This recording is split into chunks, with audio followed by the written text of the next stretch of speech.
Hello and welcome. My name is Neil Griffin. I previously worked as an engineering designer for a contractor of Xcel Energy, a large energy company located here in Colorado.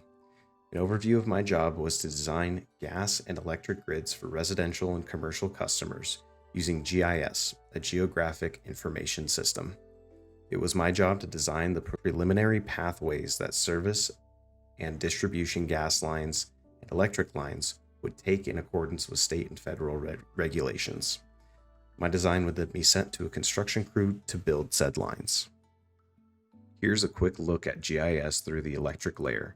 You can see the different electric lines and where they're coming from.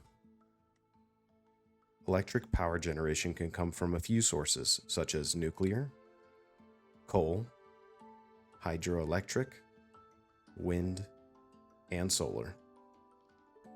The usage of natural gas, or what I like to correctly call fossil fuels, is something that Xcel has been attempting to phase out completely. Baystate, our company, was the first major U.S. power provider to announce a vision for delivering 100% carbon-free electricity to customers by 2050.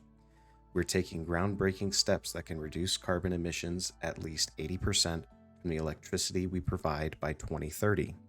We are among the first in our industry to surpass 10,000 megawatts of wind power, and we plan to add 10,000 megawatts of new wind and solar power in the next decade. There are a few problems that arise in Xcel's attempts to shift towards a more green and sustainable future, primarily in the execution of how they will make this shift.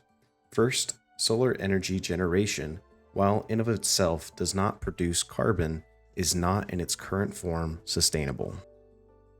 In a report by Dustin Mulvaney of IEEE Spectrum, he highlights these problems. He states, the quartz is extracted from mines, putting the miners at risk of one of civilization's oldest occupational hazards, the lung disease silicosis. The next step, however, turning metallurgical grade silicone into a pure form called polysilicon, creates the very toxic compound silicon tetrachloride. Some operations have just thrown away the byproduct.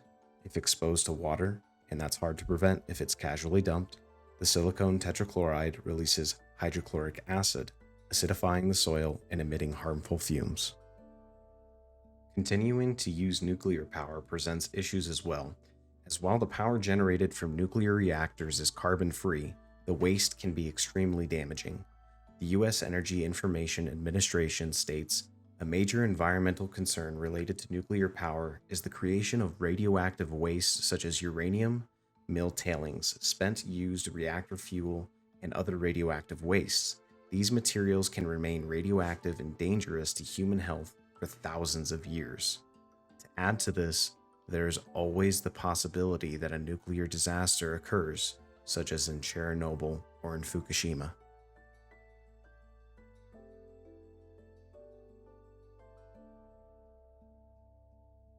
Hydroelectric power cannot be truly sustainable either, as we learned in the Ashokan Reservoir Power Plant proposal, in which a company called Premium Energy wished to build a hydroelectric dam in New York.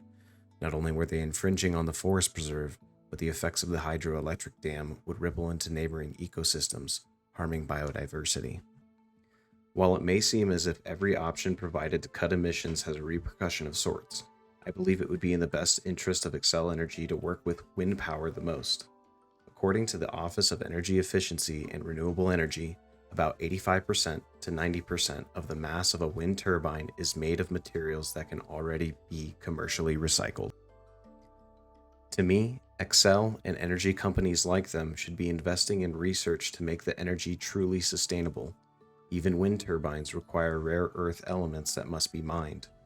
Furthermore, companies linked to energy, like appliances that require gas, such as stovetop ovens and gas heaters, should incentivize their customers to shift towards electric appliances, whilst the companies also invest in technologies that strive for true sustainability. In conclusion, while many forms of energy generation present themselves as clean energy or sustainable, they are not truly. As we fight for true sustainability, we must bolster our efforts in technologies that will enable us to reach a true sustainable future and stop the cycle in which we must feed the beast. Thank you.